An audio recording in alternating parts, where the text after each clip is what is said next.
Hey, John. Hey, Alex. Miles, why'd you make me watch this fucking movie? Why am I talking about the shit? Oh, Miles. What movie is that? That would be, what the fuck the name of this bullshit? Verotika. Verotika.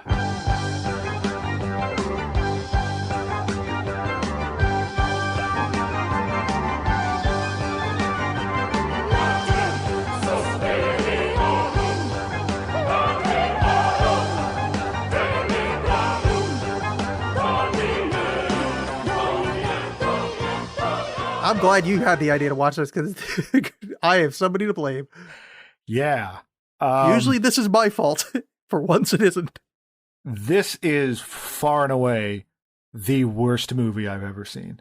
And we have talked about, previously we played an old episode of the Alicecast where we talked about Neil Breen, and this makes Neil Breen just look like a virtuoso. Like this is so incompetent on just about every level. I'm not being hyperbolic here. Like it is. Yeah. It is so bad. It is unfathomably shitty. It is really, really bad. It is not the worst movie I've ever seen. I brought it up to you that Suburban Sasquatch, I think, is the worst movie I've ever seen. I don't know, did you ever watch that? No. It's like this, I think he's Canadian, kind of Neil Breen type guy, writer, producer, Frank et cetera, et D'Angelo? cetera.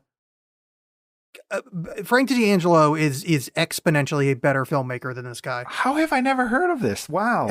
Are you looking it up right now? Yeah. It's all like really, really terrible CGI. At one point, I don't know if it's in the movie or in there's a documentary about it.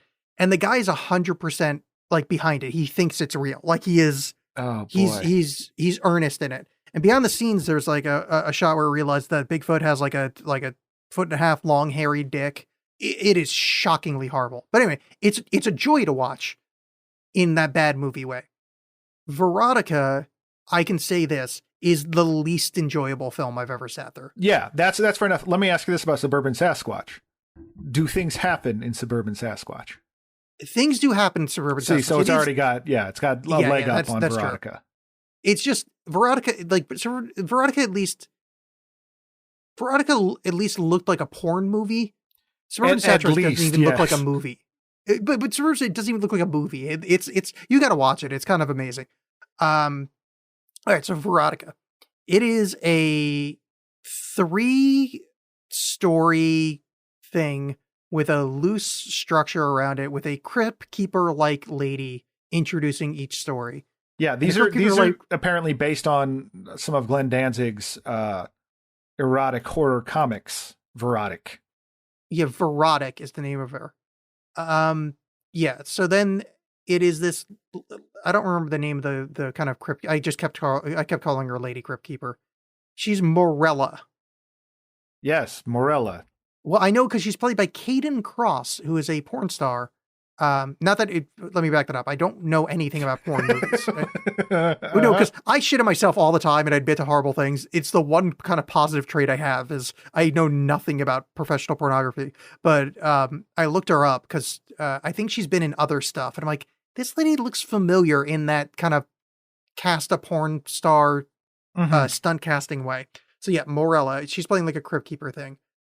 She tells, I don't even want to say puns to introduce it because that insults the concept of puns, but she's trying to do a crypt keeper like thing of like, well, this fast movie, boys and ghouls, but they're more just like sentences. Terrible. They're sentences that vaguely have to do with what we just watched or about to watch. Yeah, like there's one where somebody's eyes come out. She's like, I'd watch that. Yeah, and you're like, oh, I guess that's ugh. Like I knew I was in trouble in the title sequence. Because I mean, already you see the opening thing where it's, oh my god, the title sequence is an hour long, and it's 3 chords or 3 notes just repeated. Oh yeah, you think like it sounds like the intro for a song. They're like, all right, it's gonna start, it's gonna land here any moment now, and it never does. But just like the cheesy effects and just like the text treatments, just like this felt like it should have been on like the Sci-Fi Channel in the early 2000s. And I'm like, this was made like this year. Then the Even little prequel bit with Morella, like where she pokes out the woman's eyes, was pretty stupid and poorly done. But when this stuff hit, I'm like, oh, we're screwed. even the saying early 2000s is actually being generous. It is so fucking bad. That CGI spider is tremendously bad. Yes, but I forgot the CGI. Yes, the thing with the opening, which really killed me, is it's 3 notes on a loop. Mm-hmm. But this movie is written, directed, produced, AD'd, carried to the store by a professional musician. Yes, That's the thing that he played those 3 chords professionally. Oh my! Because the music in this is abysmal, and we'll get to it in the second. What do you call those? Vignette. Vignette. Oh, that's a good word. Yeah, the second vignette. Which is especially bad music, but you would think so we watched, you and I both watched, I think we did it on the Alex Cast, Big Money Hustlers. Yes. The Insane Clown Posse movie. Now, terrible movie, but in a funny way. That movie at least had consistent Insane Clown Posse music throughout the whole movie. Mm-hmm. Why is there not just Danzig music? It's baffling.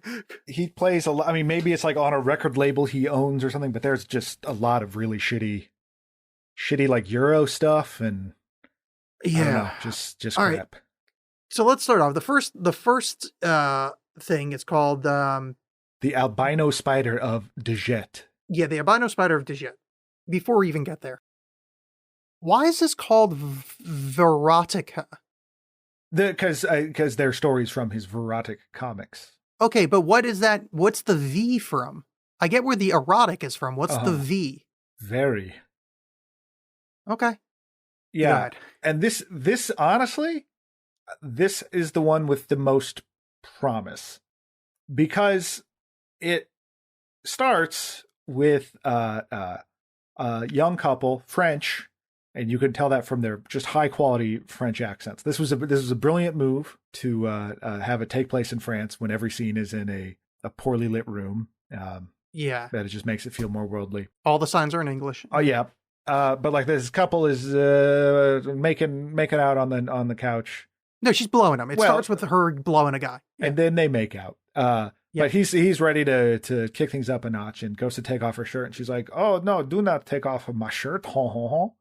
And he does so, revealing that her breasts have eyes instead of nipples. Yeah, eyes instead of nipples. Eyes instead of nipples. And he's like, that sucks. Boo to your boobs, and leaves. She's upset. Her roommate comes in at like shot from like, so you know how like in a general like frame, someone might be like centered or maybe off to a side. This person is shot like sort of beneath and up, so you get a lot of the ceiling. And then like the door jamb, the important parts of the house. And then like her face is in there somewhere. It doesn't really matter. And she comes in and is like, oh, your boyfriend, he is a jerk. You don't cry so much. You'll get puffy eyes for your photo shoot tomorrow. She's like, oh, sacre bleu, the photo shoot. But she's still crying. And then the camera pans down, revealing that her breasts are also crying. Now, this whole time, on the table next to the couch that she's sitting on, there has been a white spider that has crawled up onto a rose. A white, horribly CG'd spider. She is sitting on the couch, crying her boobs out.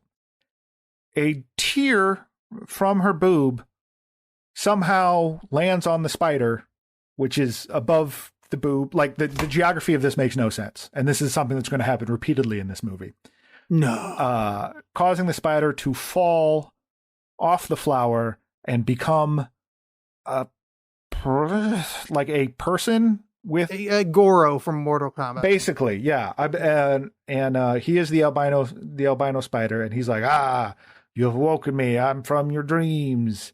I'm gonna do whatever I want to do. And then he just goes around murdering people, I guess. He kills Mario, who lives across the street. That was her friend from earlier. Mm-hmm. By snapping her neck, and she wakes up. She's like, "Oh no, don't be dead!" And she runs up. "Oh no, you are dead!" So then she goes to the photo shoot the next day, and it's the longest scene in. And now keep in mind, audience that's listening here, this is the good vignette. Like, Yeah. this is the one that tells a story from A to B. And okay, so this photo shoot is the guy's got like a $35 camera. There's no light set up, and it's just 3 models that are obviously porn stars. Yeah, it's more than that. Just It's like 4 or 5, but yeah. Yeah, just sort of dancing vaguely. Yeah, it very much feels like he's going to be like, okay, guys, my mom's coming home. We got to clear out real quick. Like, that could happen at any moment.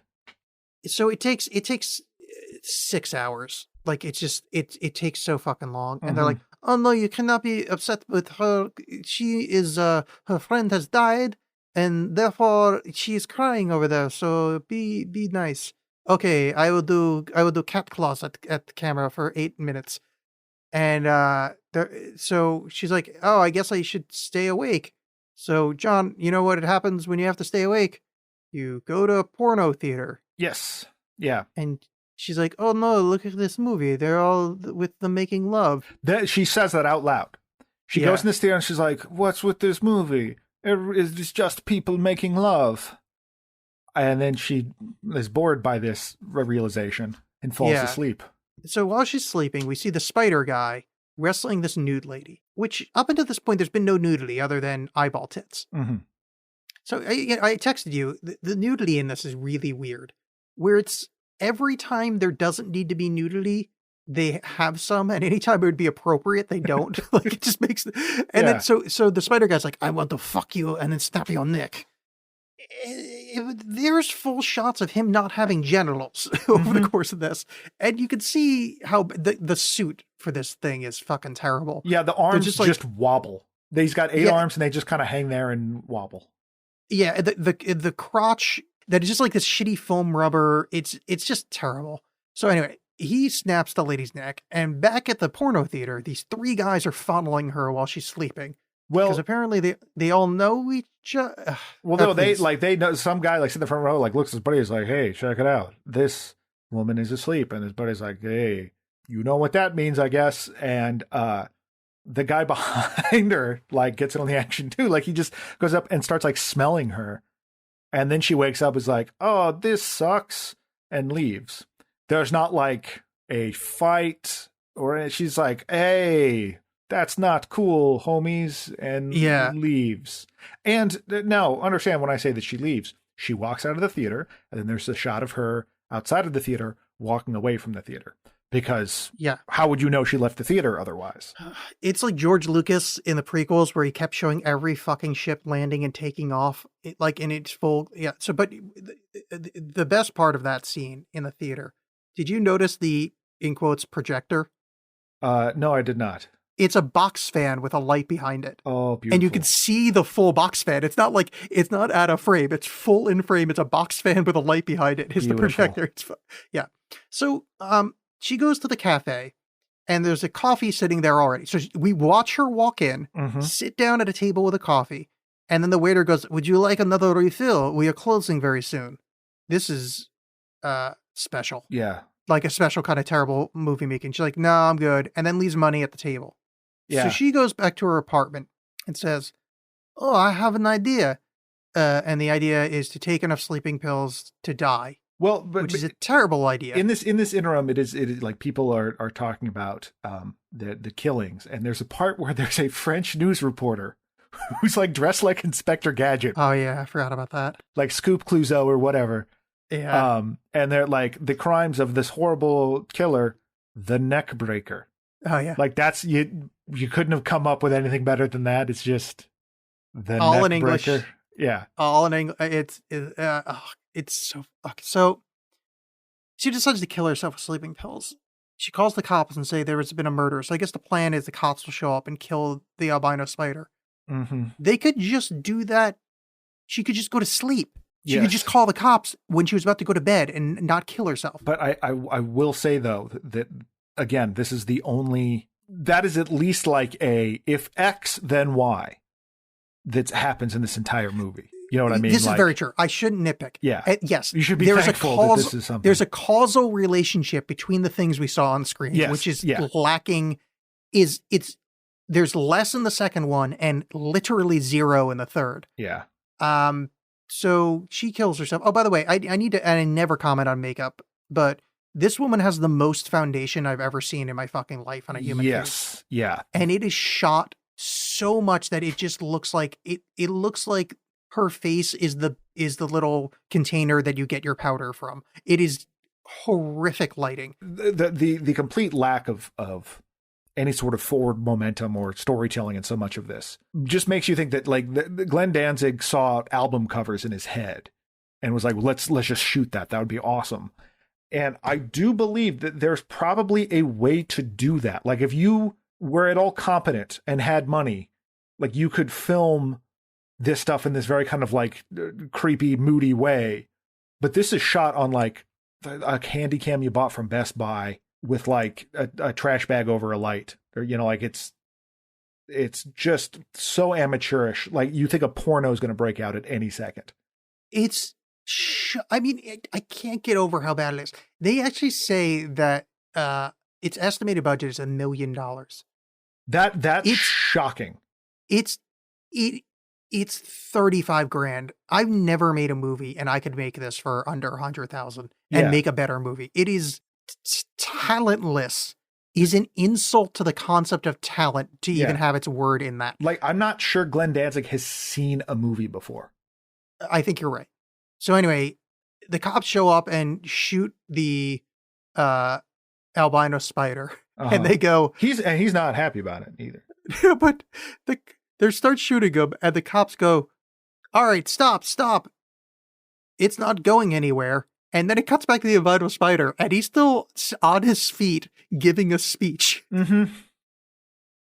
And then he just dies, and that's the whole thing. Yeah, and then at the end, one of the cops goes, "Hey, she's got eyes on her boobs." Oh, yeah, that's right. I forgot about that. Huh.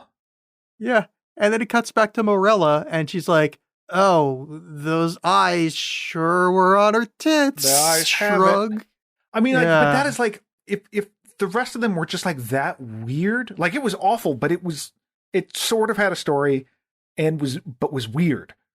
Why are the eyes on the boobs? That doesn't matter. What did it do to the spider? Why did it come out of her? Shut up. Why are their eyes on her tits? What does it have to do with the spider? Why is the spider in her dreams? None of it makes sense. None of it makes any sense, but it's like it's the closest thing to a movie in this movie. But it told a story that was coherent-esque kind from of A to B. If there was two more vignettes that made as much sense as this one, this would be far from the worst movie I've ever seen. But this is like it's like someone getting progressively drunker. Yeah, because it is someone where it's like they're telling you the story and you're like, that doesn't make any sense. And then like, okay, I got another story.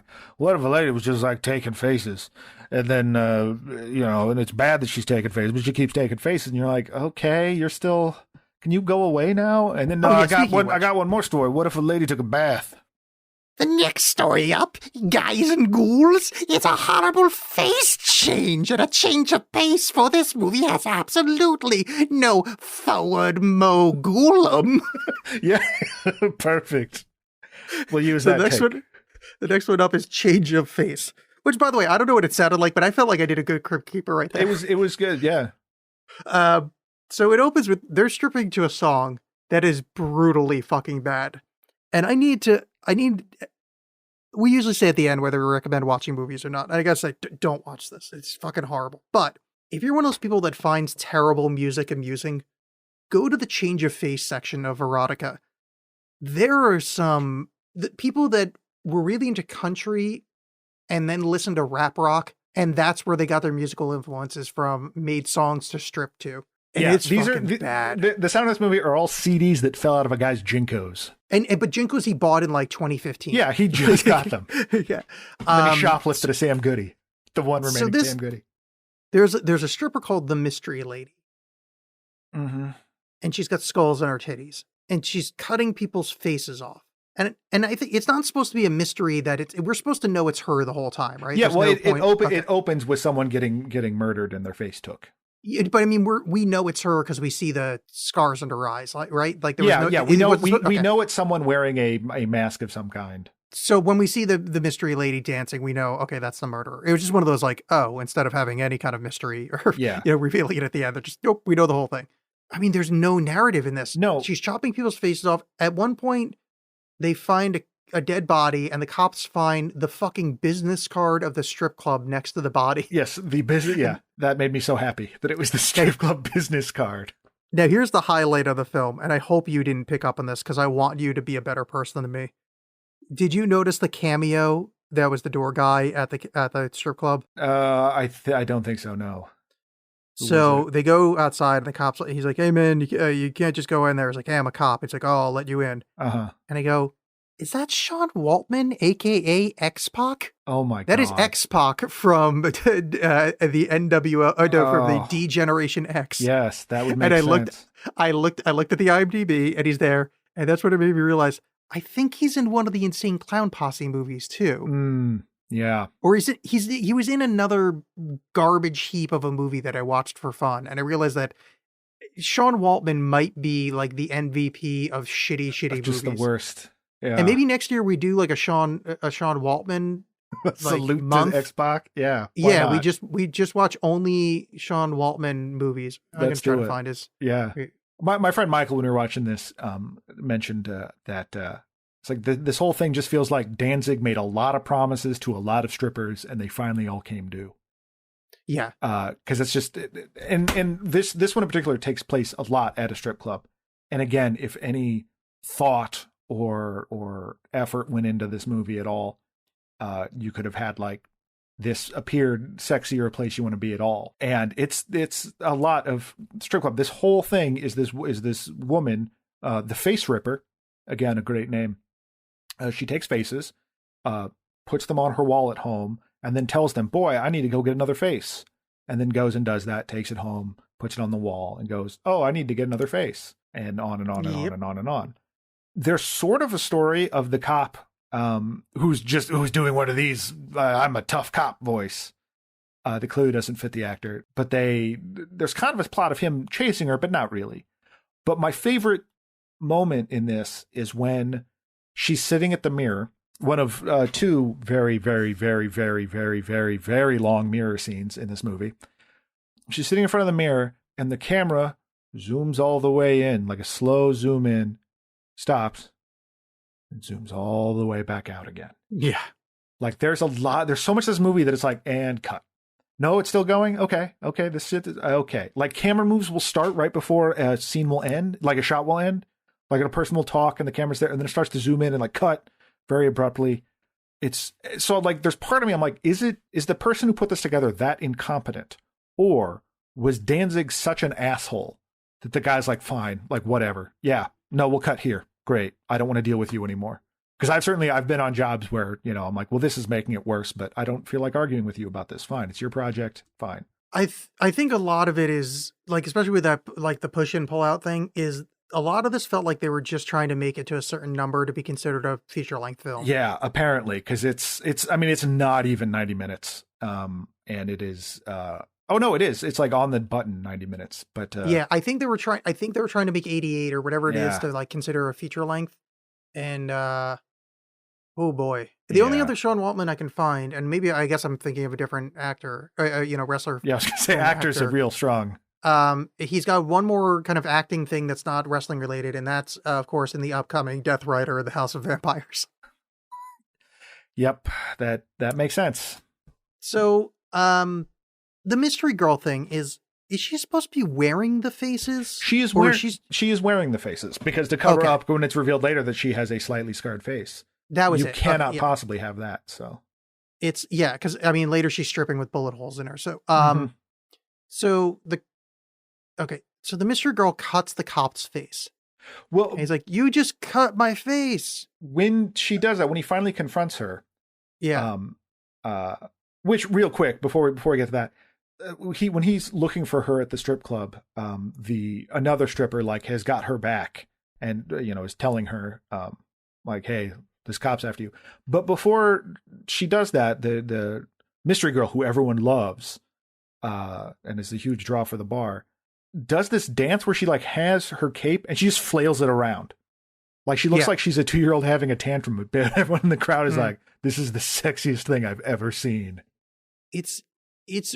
So this is what I was saying before about the nudity thing is the most of the strippers aren't nude, which I don't need tits to happen. I'm not like saying we need, but like somebody will getting murdered, their tits are out. Somebody in a strip club, their tits are covered. It's like the exact opposite of what you would think like appropriate nudity in a film is. It's so fucking confusing. It's everything about this movie is either incompetent or confusing. Yeah, I kind of wonder, like, did Danzig like go too far down a rabbit hole of sexuality that like none of this means anything anymore? Like, yeah, I don't, unless boobs got eyes on them, none of this is erotic, so it's just the same to me. Yeah, Either maybe way. he can only get a boner if it's drawn. It's Yeah. only his comics can get him hard anymore. It's only a photo of him and a wolf. Who's like, that's the good stuff. Oh man, this is like me and 3 wolves. Oh yeah, I'm boy. finishing. Yeah. Oh, look, there's an American flag behind it. Yeah. Does anything else happen before she gets shot? So when she sneaks up behind the guard, so like they're in this like dark room or something. She sneaks up behind the cop, cuts his face. She's behind him. He fires his gun forward, and she runs away, having been shot.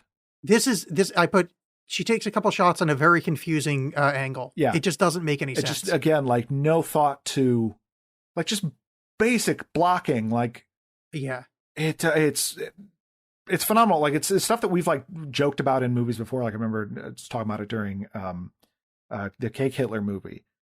But like that was like an oversight. This is what? This just doesn't seem like any thought was ever put into it. Because like in Order of the Black Eagle, that was like between cuts. They wouldn't make sense. This is one shot. Yeah.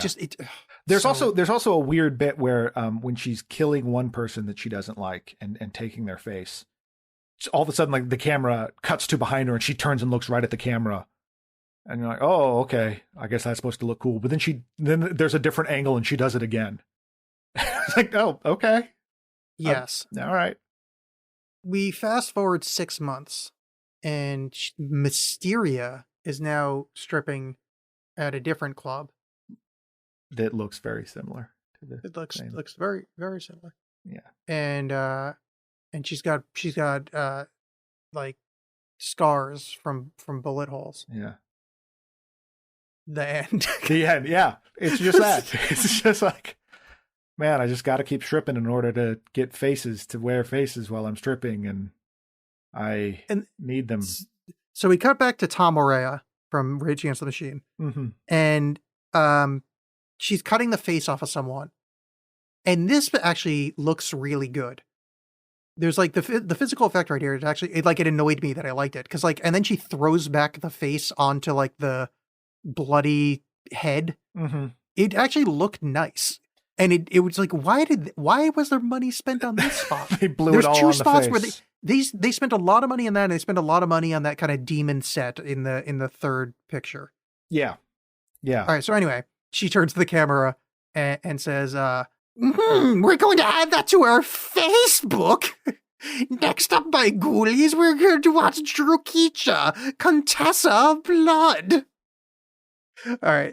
I'm having fun doing that voice. I don't care how bad it is. I'm glad you're able to get some sort of joy from this movie. I have to do something. No one else has. So I made the most notes of this last one. This last one is impressive. I'm just going to real quick. Here's a couple of lines from my notes. It opens with a very long shot of a lady rubbing blood on her face. Mm-hmm. And then we get a very long shot of her riding a horse with very repetitive music. Well, and I think she's riding in a circle because she keeps riding by the same people. And it's like, are you just showing off your horse? What is going on here? There is 2 different times where she's riding a horse that takes fucking for this is do you know how long this segment was? I didn't time it. No, but it certainly felt like the longest. It took fucking forever, but there is, and I'm not exaggerating, I'm talking directly to the audience here, absolutely no narrative in this. There's no plot. None. It's Elizabeth Bathory, the Bloody Bathory is what this is based on. There's a real life lady, and she bathed in the blood of people because she thought it would keep her young. Mm-hmm. I just told you the entire segment here.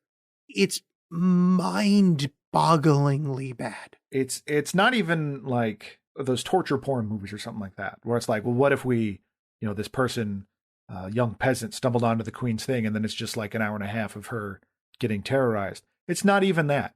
It's just this woman, Dajika or whatever. Like she rides around and then she's like, hey, I like that peasant girl. And then they grab the peasant girl and then she bathes in blood and then looks at herself in the mirror for a while and then kills someone else later in a different chair. Wait, let's just do this first part. So she's bathing in blood and they bring a peasant and they slit the peasant's throat. The actress that's playing the Countessa, mm-hmm. You can tell they didn't tell her what to do because there's multiple points where you can see her get uncomfortable. And it's just waiting for someone to say cut. Right. And they kept like even every in the shot. second of it. Yeah. But it lasts like 30 more seconds, and that's not exaggerating. Like 30, like one Mississippi, 30 fucking times of her just rubbing her arms and just kind of having nothing to do. And it is, as someone that, had a dental acrylic fangs in high school, I was goth as fuck. If you said there's a movie that like a hot naked lady is going to be rubbing herself with blood, I'd be like, I am there. Mm-hmm. I feel like my high school self is betrayed by how both unsexy, uninteresting, and just filmically awful this section. It is uncomfortable. It's like Larry David uncomfortable. It's unbelievably terrible. I can't get across how awkward this segment is. Yeah, and it's not even like uncomfortable in the sense that, I feel like I'm watching some weird fetish of his that he's way into and no one else is really into this. It feels like this scene is going on and he's like reading the racing papers. Like he's like, I need Pop's delicate condition to come in on the 5th. Yeah, no, keep going. It's great. More blood. No one is paying attention to anything that's going on. No one cares. I don't know if they just needed to launder $1 million really quickly. I can't even. Yeah. So that scene happens and then another scene happens with the exact same thing. And then another scene happens and then she looks in the mirror and then she bathes in more blood. But the mirror scene is so long. Every scene is so long. I know, but like that was particularly egregious because when I was watching with some friends via FaceTime or whatever, and we were talking about how terrible the movie was, and like we had been going on for a while, and like, oh my god, this mirror scene is still happening. Yeah, but drains are in a very long shower throat scene. Holy God, this is taking forever. Mirror scene is equally long. Now there's more riding a horse. She talks to a dog who's like a werewolf. It's like a wolf, yeah, because it's a Danzig thing, so you got to have a wolf. Never shows back up. Mm-hmm. And the next scene, she's got a topless girl in her lap that she kills. And like reaches into her and like pretends to eat the heart. Yeah. And then one girl escapes in the closest thing to a plot this has. And I don't know if it's the girl from the opening of the movie because they're all blonde peasant looking girls. So I don't even, there's no way to tell them apart. She escapes and then it's just immediately brought back and gets her head chopped off. Yep. And then that she sits on her throne with the head and that's it. That's the whole segment. Yeah. Now imagine this segment, for shitty as it is. Like imagine this done by like the dude who did Mandy or like a music video director with money. You could have some neat looking stuff, but this is a soundstage with some fucking dry ice, and that's about it. If you did 7 minutes, give it to somebody that makes cool music and like a really competent director, you could make a really cool music video out of this. Yeah. But the other thing that was shocking about this is there's like no music. Yes. And it's Glenn Danzig. I don't understand what happened. They ran out of money at a certain point, apparently. But he's a professional musician. Yeah, I don't know. Can you not? He has to own licenses to metal songs that he could just toss in the background. Or just play those same 3 notes again. You bought those 3 notes, use them. Oh God. And that's, I think we did a good enough job talking about that third one because there's nothing happened. It is unbelievable how fucking bad it is. But you said earlier, do not watch this movie. I say only watch this movie if you're trying to learn how to make a movie, because you will learn so much from this about like why you don't do certain things or what not to do, or like it's I cannot stress how incompetent it is. It's mind boggling. Like you could probably give your like a 12-year-old with their dang TikToks and whatever, a movie they make is going to be better than what Danzig did. It's ridiculous. Like what? And it's like if it was like he shot, directed, edited all this, it was just one guy being an idiot. Fine. No, it is a team. A team. Even of if just morons. one guy did it, this is. It would be it would be less egregious if it was just one guy. I mean, I guess, but at least I feel like you would at least have a vision. Like this is I don't know, this movie is impossibly bad. I mean, it is the least endurable thing I've ever watched. It is, and it's just so it's like upsettingly bad. Mm-hmm. Yeah. And again, like if it was sad but weird, like the first one was like, this is terrible, but like, what is even happening? That was enough to keep me going. And then they just stop. Let me pitch the next two. All right, first movie, Titty Eyes. Okay. Second one, Vagina Dentata. Third one, shape shifting Venusian lesbians. Boom. Mm-hmm. Beautiful. Let's do it. 1950 style, weirdo, but there's some sex. Perfect. Yeah. Book All right. We got. Well, okay. You got to start with eye titties. Always open with eye titties, right? Yeah. Then you got werewolf penis.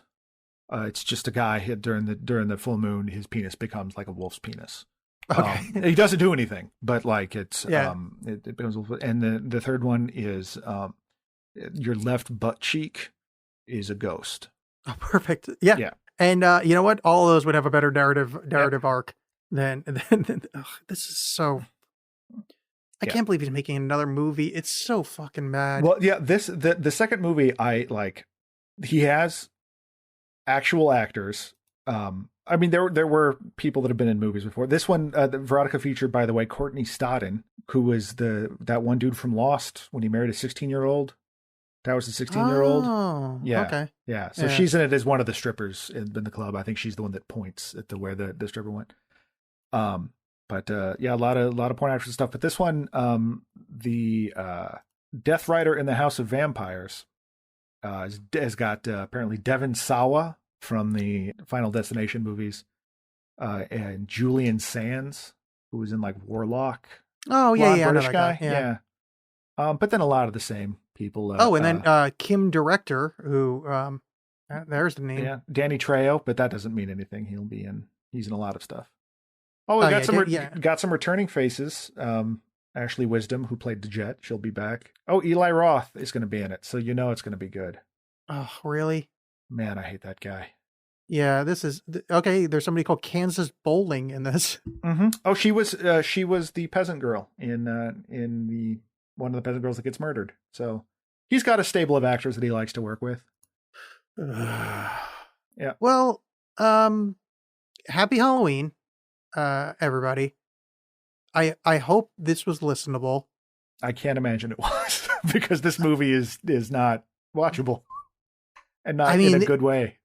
We talked about we haven't really talked about it on the show that much. So maybe we're a little behind the scenes for a second. When John and I pick movies, one of the things we try to do is not pick movies that are just there to be dunked on.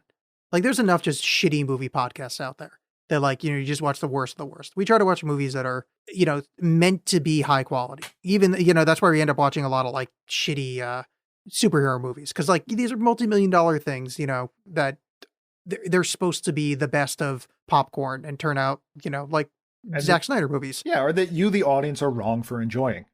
Yes.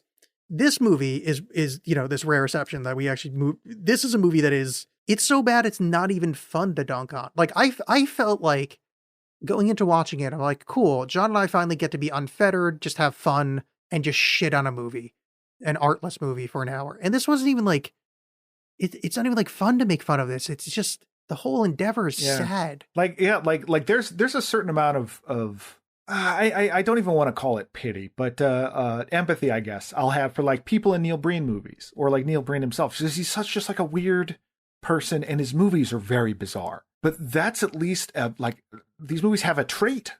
There's something there. There's some sort of je ne sais quoi to be deject about it. This is, oh man, this is bad. This is the way people, when someone says that a movie is unwatchable, this is the gold standard of that now. I I don't fear failure anymore because this movie exists. Because no matter what you do in your life, you will not have made Verotika. Like you go and make a movie tomorrow that's the worst movie possible in your mind, and it will still be better. You will have to put forth a lot of effort to make it as shitty as Verotika. I mean, you're right. It's a testament to shitty filmmaking. Yeah, I think it should be required viewing in film schools. I think you're right. This is a good learning experience of if you want to see what, like when you learn something in film school, you're taught how to do something, the right way to do things. This is a great example of like, well, this is why we teach you to block a scene this way, because if you don't, it looks like this. This is why we teach about lighting or like just makeup alone. Just people on set teaching how makeup works. But like, well, this is what happens when you put, either too much foundation or you don't put a gel on a light. So all it does is reflect off the foundation. So it looks like this woman's made of powder, And not the cool movie powder. Yeah, it's like the way that you can kind of learn shitty filmmaking from like Mystery Science Theater 3000 because they'll make jokes about it. This one you cannot even like. I would defy Riff Tracks or whatever to do this movie because I don't know that it's salvageable even that way. But you would learn something about filmmaking, I think, from it. This is truth. So that was Verotika. I just don't watch this movie. If anybody did watch this, sorry. Yeah. To share your thoughts, share your pain. Don't hold on to it. But let's put it this way though. This is a bonus episode and we're putting it out on Halloween.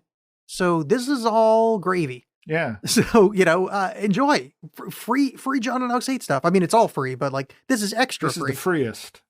Yeah. So the end of Spooky October ends with the bloody just a turd in a bowl.